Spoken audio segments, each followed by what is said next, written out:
She's so perfect. She loves just working her way into a crevice. Yes. It used to be my hip bone. Yes. She's a pretty girl. Yes, she is. Yes, yes, yes. Beautiful. Good morning, one and all. Let's read about witches. Good morning, good morning. Time to read witchy tales of women who want to be able to vote and burn things down.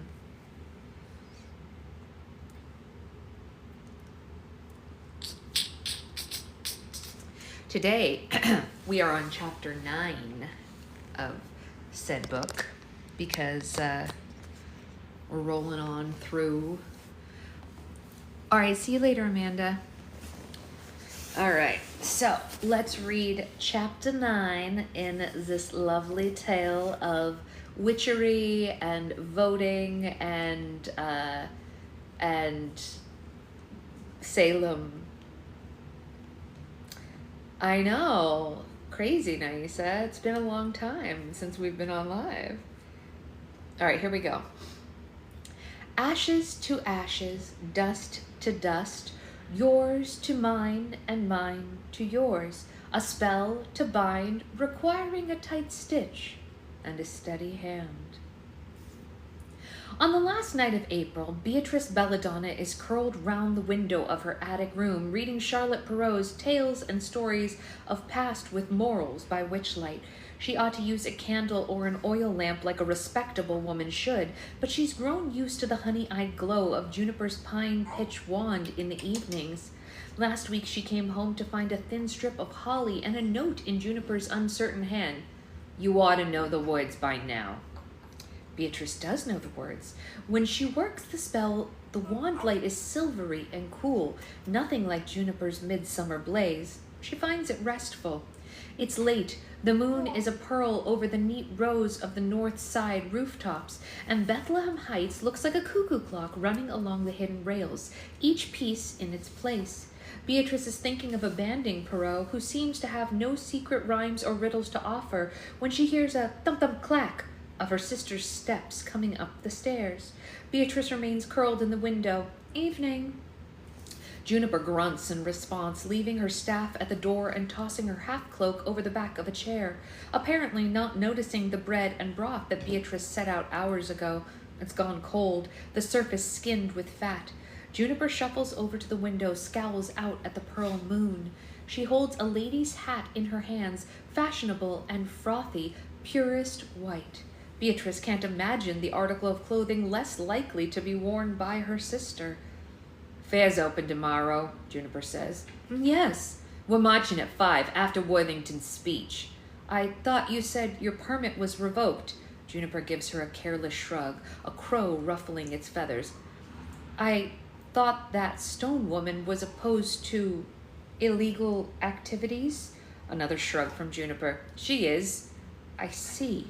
Juniper waits, spinning the white hat in her hands. So, will you be joining us? Joining what? It takes Beatrice a second to understand that Juniper is referring to the highly visible and apparently unsanctioned March for Women's Suffrage. Oh, no, I don't think so. What would the library think? She can see Juniper's lip curl, her teeth sharp in the moonlight. Right, of course. Beatrice refrains from pointing out that her position at the library is the reason that Juniper has a roof over her head and cold broth to ignore, nor does she invite her sister to trot over to the west side and beg for work in the mills. She merely wants to.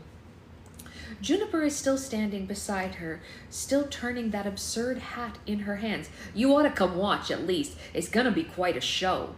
Beatrice hears the satisfaction in her sister's voice, and she feels a certain uneasiness run down her spine. The floorboards creak as Juniper turns away. Invite that colored friend of yours if you like, Cleopatra. Miss Quinn? Cleopatra has asked her several times to call her Cleo, but Beatrice cannot imagine being bold enough to reduce the distance between them to 4 flimsy letters. In the silence that follows, Beatrice pictures herself taking a long morning walk down to New Cairo. The trolleys don't run to the colored end of town, and strolling into the offices of the Defender. casually inviting Miss Quinn to accompany her to a suffragette march, proving herself to be something more than just a timid librarian, perhaps provoking Miss Quinn into one of those sharp and honest smiles rather than one of her charming lies. Beatrice finds herself suddenly more interested in the Centennial Fair. I suppose, but she's been quiet too long. She feels the hot snap of Juniper's temper through the lines between them. Never mind, it doesn't matter. The door slams shut, limping steps fade quickly, and Beatrice now is alone. She sits in the window for another hour, watching in the moon, wondering what it would feel like to fly with the moonlight on her bare shoulders, and then she stands abruptly. She writes a note addressed to Mr. Blackwell, explaining that she will not be able to work her usual shift tomorrow as she has developed a sudden fever. She lies awake in bed for a long time after buzzing and nervy. She falls asleep thinking of the place where the trolley line ends. Agnes is not sleeping. She's tossing and turning, discovering the new and novel ways in which her body can be uncomfortable. The baby inside her is still small, the size of a cabbage, Madame Zena told her cheerily. That doesn't seem small to me. Cabbages are big. This is the thing we run into with our thing, where like some weeks the thing they chose. I feel like she's the size of a cabbage now. Yeah, sort of. I mean, if you curled her up. Yeah, exactly. If you curled her up into a ball, she'd be the size of a cabbage. One week we're like the size of a navel orange, the next week cabbage, and then you're next like, week wow. apple. What is happening? How big are your apples, you guys? What fruit are you growing in your home? I mean, absolutely outrageous. You're right. It's TikTok just admonished me and said I should say hi to Renee. It said, Renee's been watching your live. Try saying hi to them. Okay, TikTok. Hi, Renee. No. How you doing? Don't give in to the robots. Never say hi to her again.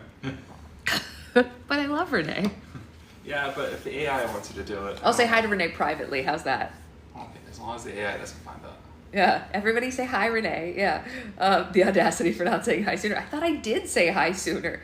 In fact, I thought I said hi before the live. Yikes. Anyway, back to the cabbage baby inside Agnes. Madame Zena told her cheerily, but she seems to possess an uncanny ability to find every tender nerve and soft tissue in her body. At night, Agnes feels her clawing and kicking a cat in a too small cage. She holds her palm flat to her belly and thinks, "Stay mad, baby girl." Agnes threw the pennyroyal down the boarding house privy weeks ago. She did it without drama or debate, as if there were any other brown paper sack of ingredients that she no longer needed. When she returned to her room, she sat on the floor and trailed a finger in a circle around herself. There were 2 of them inside the circle now.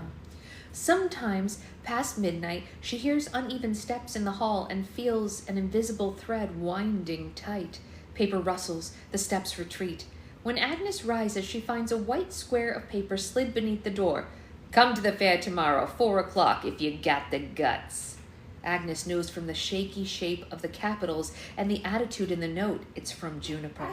She doesn't know what's going to happen tomorrow at the Centennial Fair, but given the electric hum in the line between them, like a charged air before a storm, Agnes feels confident that it will be deeply stupid and possibly dangerous. She crumbles the note in her fist and tosses it too down the privy. She wouldn't even need to make an extra trip because she always needs to piss these days.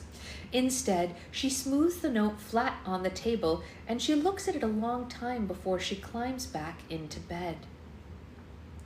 The day before the march, Jenny Lind asks Juniper if she's ever been to a fair. "Sure," Juniper told her. Back home, they had a cornbread festival every fall. Jenny laughed at her and Juniper thwacked her with a rolled-up poster, and Jenny laughed harder. It's only as Juniper walks under the arched iron entryway of the New Salem Centennial Fair that she now knows why. The Centennial Fair makes the Cornbread Festival look like a church picnic. It's a whole second city sprung up on the north end of New Salem, filled with smart white tents and gaudy stalls and salesmen hawking newfangled contraptions. Electric lights are buzzing and swinging between the tents, singeing the top hats and hairdos of the crowd below, and a great metal Ferris wheel spins above them. The air smells rich and fatty like sweat and fry oil and dollar bills. Inez buys 7 tickets at the booth and passes them around. Juniper, Jenny, Electa, Mary, Minerva, Nell, each of them clutching a white hat in their hand and wearing an expression suitable for the storming of a castle. Juniper had hoped that there would be more of them, but Jenny said they couldn't risk inviting anyone who might turn tail and report their plan back to Miss Stone, so they approached only the most discontented and troublesome members of the association. Things always come in 7 in wish tales: swans, dwarves, days to create the world, so Juniper figures they'll do just fine. They spend the day jostling through the fair in an unremarkable in dull olives and sober grays. Just 7 more citizens come to celebrate the founding of New Salem. They pass knots of mill girls and flower sellers, students from the college and men from the tannery, a handful of policemen riding shiny white horses. The girls eye them as they pass, linking arms and exchanging looks, perhaps stroking the white brims of their hat. Juniper thinks of wanted posters and murder charges and what could happen if she's caught, and she resolves not to be caught. They dodge souvenir sellers offering commemorative plates and historic pamphlets. They buy sausage on little wooden sticks and burn their lips on the grease. They walk so far that Juniper's bad leg aches and she leans hard on her cedar staff. Her daddy never used a cane, although he should have. He said that they were for grannies and cripples and not a proud veteran of Lincoln's War. Sometimes when he was deep in his cup, he'd give Juniper's staff a mean, slanted look, like it was an old enemy of his, and he never laid a hand on it. They wandered into a tent labeled Dr. Marvel's Magnificent Anthropological Exhibition, which features a number of natives wearing beads and feathers and bored expressions. Juniper pauses for a while to observe the last witch doctor of the Congo, preserved for scientific study, who turns out just to be a withered African woman with an iron witch collar locked around her neck. Her skin beneath the collar is whitish and dead-looking, frostbitten fingertips. Juniper finds she can't meet the woman's eyes. She limps out of Dr. Marvel's tent and tosses her half sausage away, uneaten. By 4 o'clock, she and the others make their way to center stage, where a crowd is gathering beneath the red and white pennants. Inez slips Juniper a bundle of cloth that might be a parasol, but isn't, and the 7 of them diverge, pointedly not looking at one another as they edge through the audience. They take places among the fringe, forming a not accidental circle. A mustachioed man in a gray suit gives a short speech. There's a polite patter of applause as the mayor replaces him at the podium. I must begin, of course, with a hearty welcome to all of you, the good citizens of New Salem.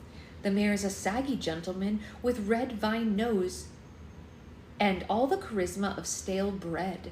Juniper finds Gideon Hill sitting behind him, with the rest of the city councilors sweating in the May sunshine and blinking far too often. Juniper wonders how a man like that, all pinkish and wet, like something recently shelled, could get elected to anything. His dog is curled beneath his chair, her eyes staring straight at Juniper, gleaming red in the first bloom of sunset. I must also thank the council for their unflagging support of this project and the valuable oversights. Juniper isn't listening, though. She's watching the faces of her co-conspirators. Minerva and Mary are looking pale and slightly sick, Inez smoothing the already smooth pleats of her dress. Electa looks bored, wondering if any of them are regretting their decision that led them here. Wondering if anyone in the crowd has even noticed the hats they're clutching to their chests, each of them some shade of white, pearl or lace or clotted cream, beribboned or dripping with baby's breath, each of them spelled straight to hell and back. But what is there to notice? They're only hats.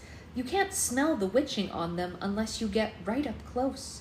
Juniper herself carries 3 hats. She knows that neither of her sisters are coming. She knows that Bella's too scared and Agnes is too selfish. But still, she brought 3 stupid hats, just in case.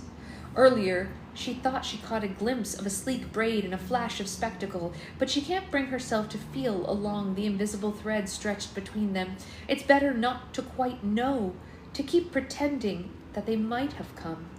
Worthington is leaning over the podium and sweating in a manner that suggests his speech must be drawn to its merciful end. I say to you now, let us put aside our petty grievances and differences and celebrate instead what unites us. Let us enjoy the fair.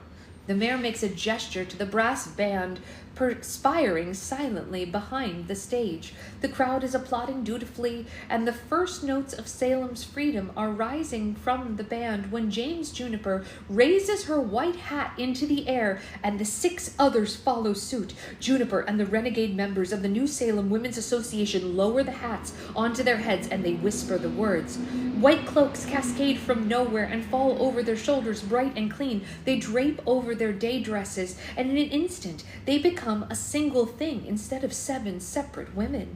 It's a spell of Juniper's own invention, not exactly the good stuff, but not nothing either. She disappeared the cloaks using Mag's spell for vanishing her potions and herbs when the law came around, which required only a pair of silver scissors to cut the air and a muttered rhyme. And then she had to figure a way to call the cloaks back from nowhere. She lost several of Inez's nicest wool cloaks, vanishing them into, well, who knows where, before she thought to try a binding spell. Bindings are deep, old witching, governed by an obscure rule and strange affinities. Even Mama Mags didn't fool with bindings much. She taught Juniper a rhyme to bind a split seam and promised to teach her more later. Except it turned out she didn't have much of a later. Juniper did her best. She stole the loose threads from each of the cloaks and stitched them into the brims of the white hats, whispering the words as she worked, ashes to ashes, dust to dust, jabbing her thumb every 4th stitch and swearing up a storm.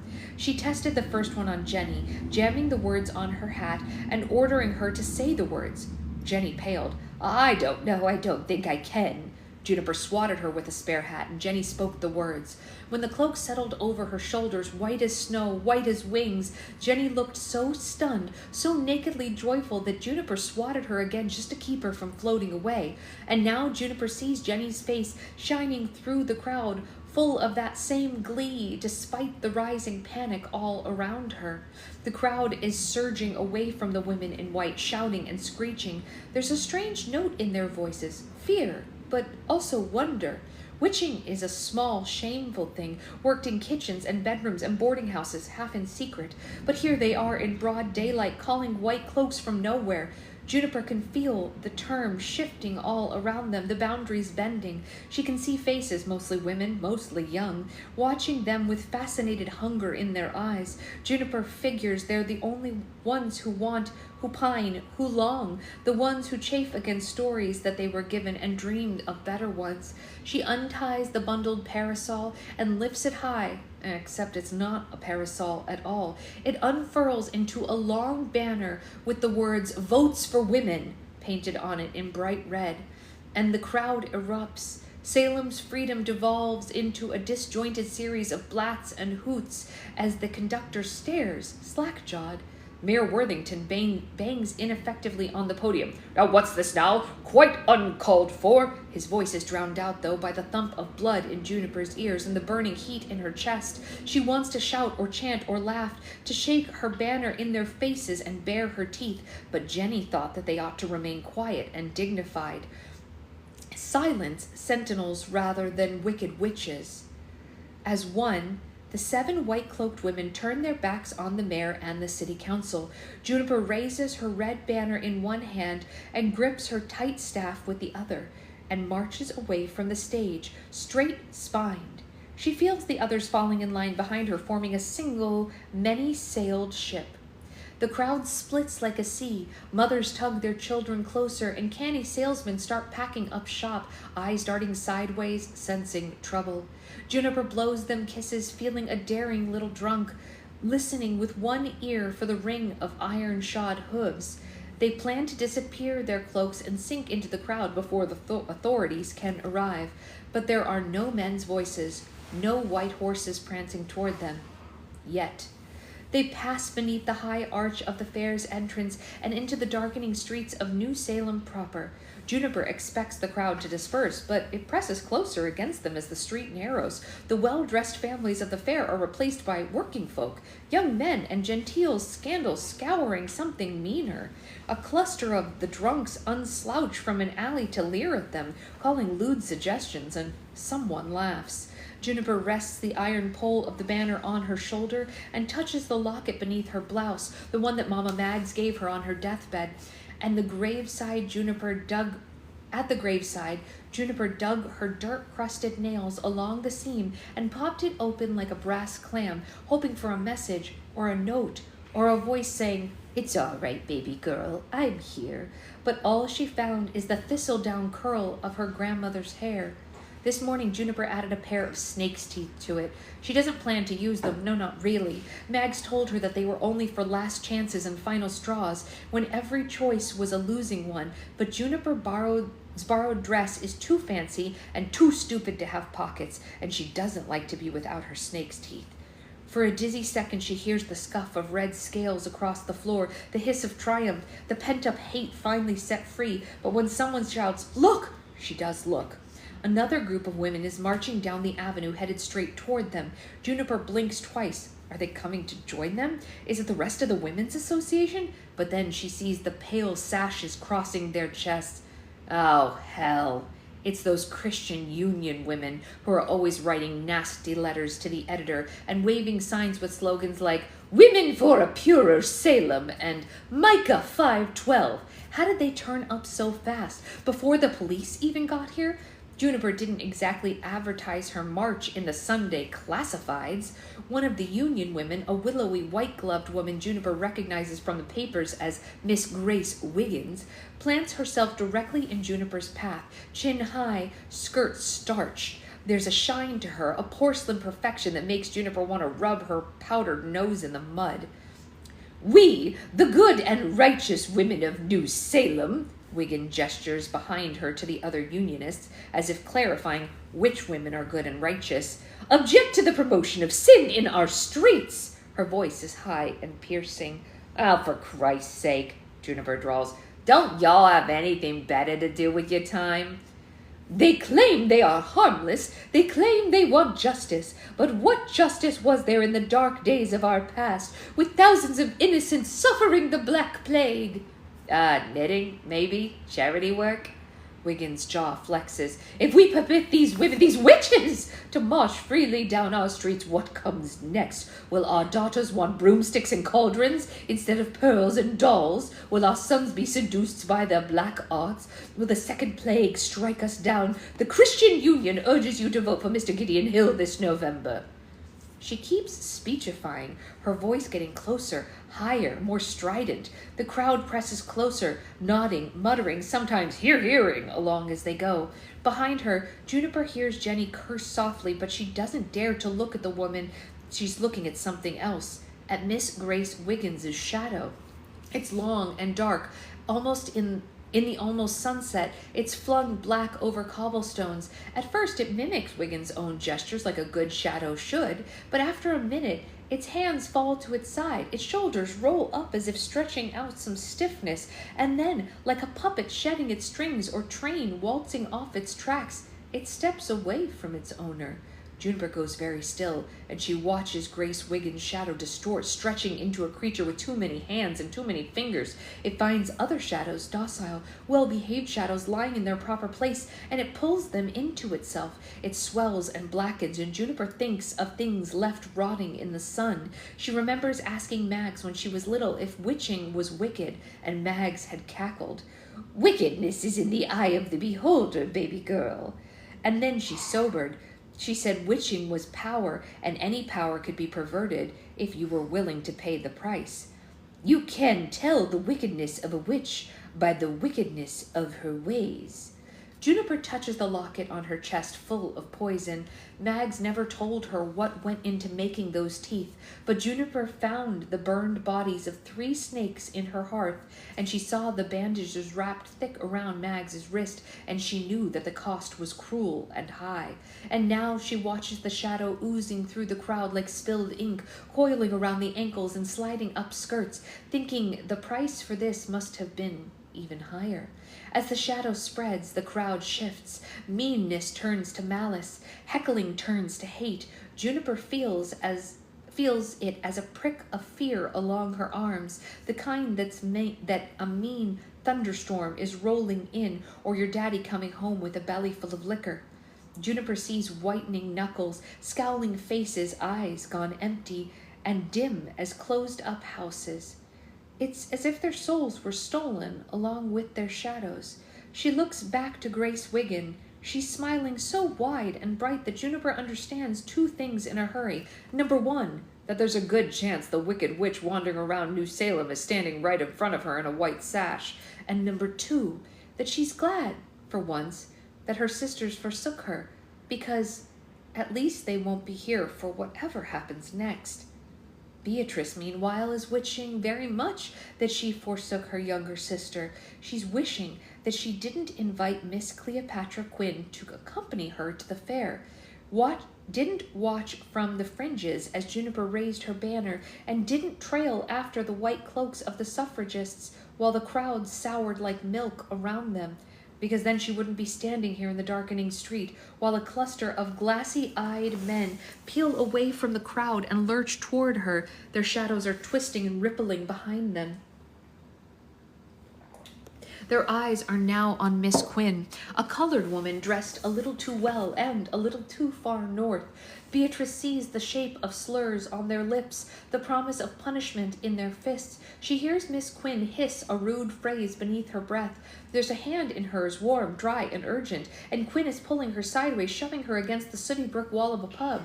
Miss Quinn removes a stub of white chalk from her cloak pocket and stretches something on the wall, a shape made of lines and stars. She whispers half-song beneath her breath in a language Beatrice does not know, and then she grabs Beatrice by the shoulders and presses her hard against the brick.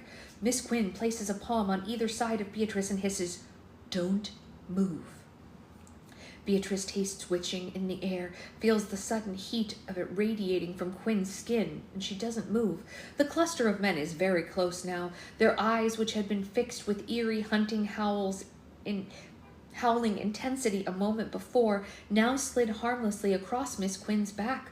Beatrice watched them shuffle on, grunting to one another, pointing ahead, and then she looks at Quinn's face, so near to hers that she can see a slide of sweat from her temple. The rust streaks in her yellow eyes, and then she gasps, That was witchcraft, Miss Quinn." "By all means, please do say it louder. It's not like there's a riot nearby or anything." And Miss Quinn is dusting chalk from her hands. But where and how? Honestly, did you think yours was the only grandmother who knew words that she shouldn't know? Aunt Nancy's recipe, as my mother calls them. Her voice is light and careless, but Beatrice hears a certain tension running beneath that. "I would be obliged if you would keep this all to yourself, Miss Eastwood. We're not supposed to.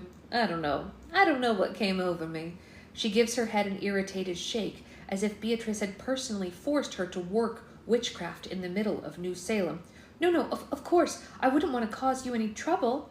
Miss Quinn gives her taut, crooked smile. "Oh, no?" And as if there's more than just exasperation and irony in her voice, maybe there's a sly heat, but Beatrice doesn't hear it. She's distracted by the echoes of her youngest sister's pain. The pain is followed by fear, and the fear is followed by a terrible, killing rage. Dun dun dun. Dun dun dun, indeed. What do you think? What do you think, little girl? What did she think of it? Did she like the story? She slept through it. I think that as long as you're reading, she will sleep. She doesn't care what it is. Yes, I think she's so used to it. She's so used to hearing book club every day for the entirety of her gestation. Yes. That she's like, "Mommy's reading, sleepy time." Yes.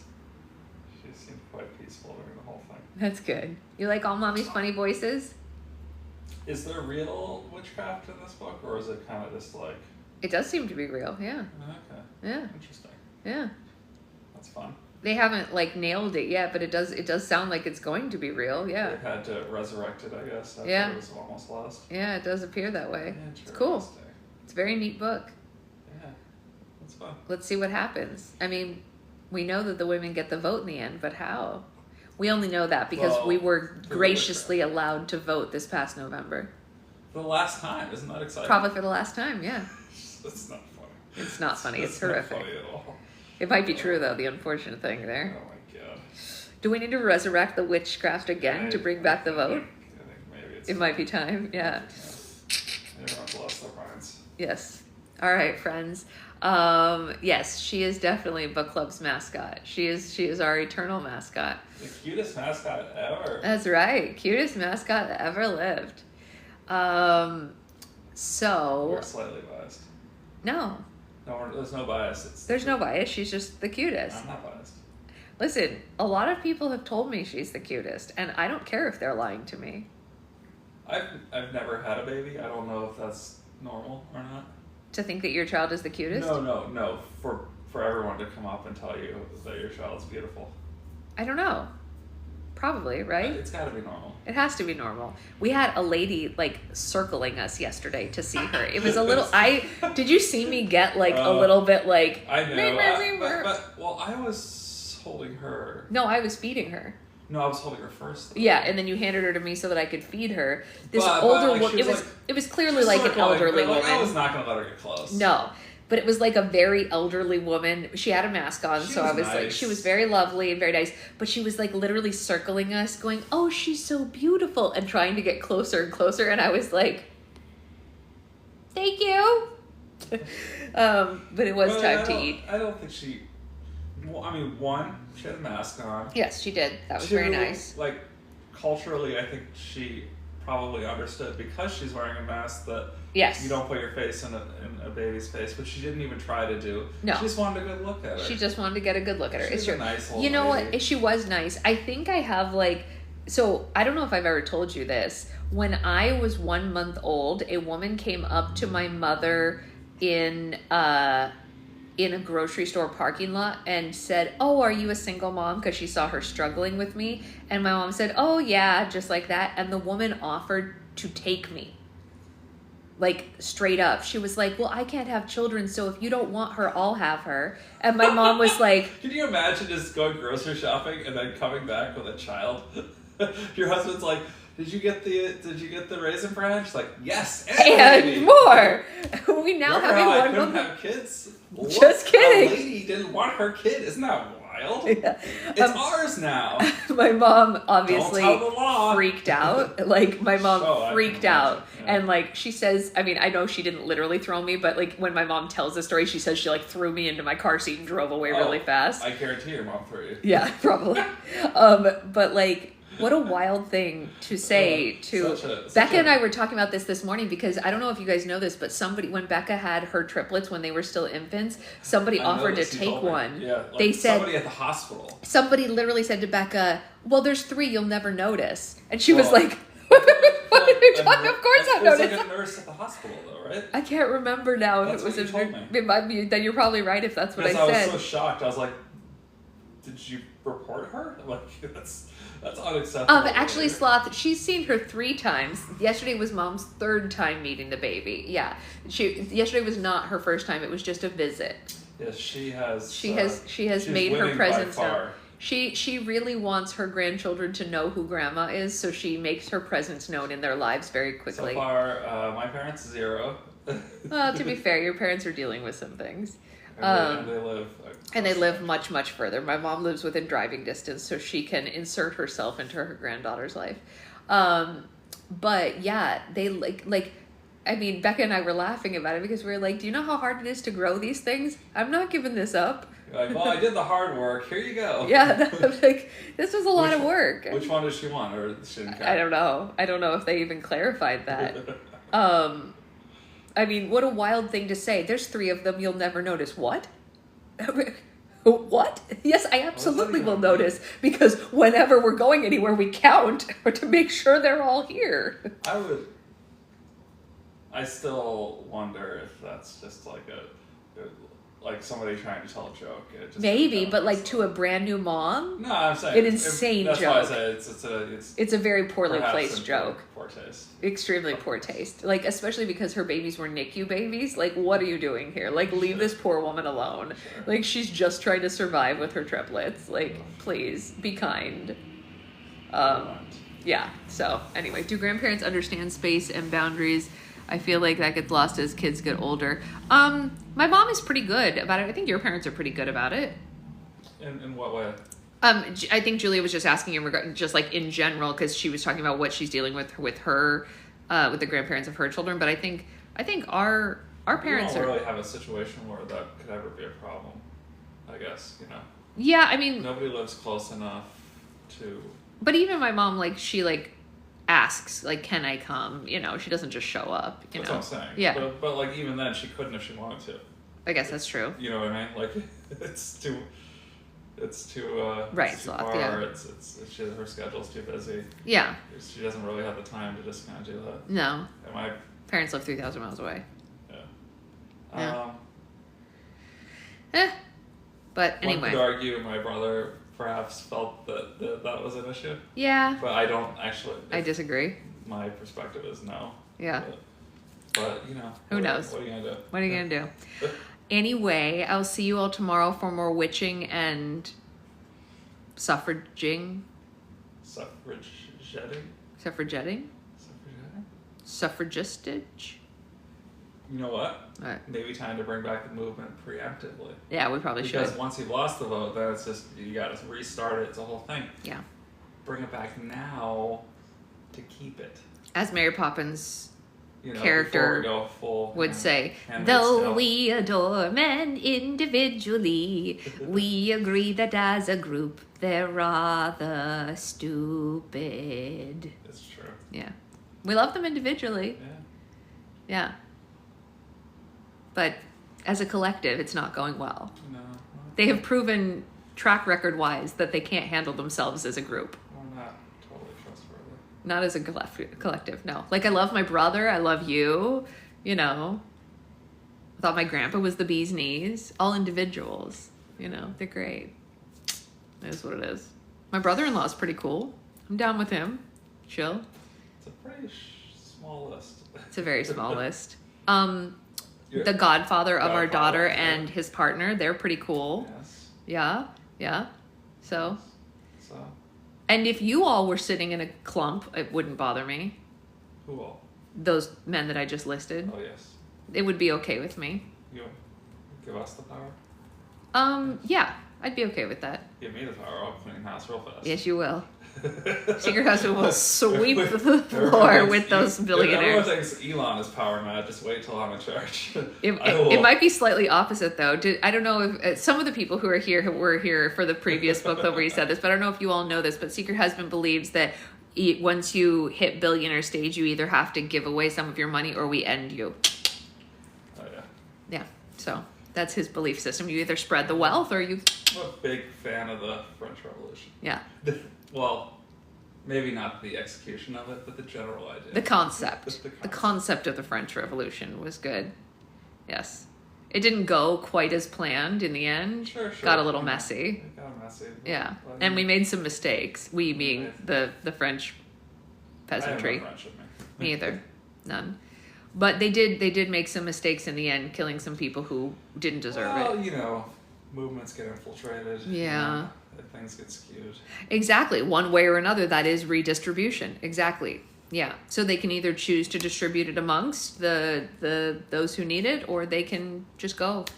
Yeah, that's his belief system. So, you know. My husband has a cold, and he's talking about the future like a man dying in battle.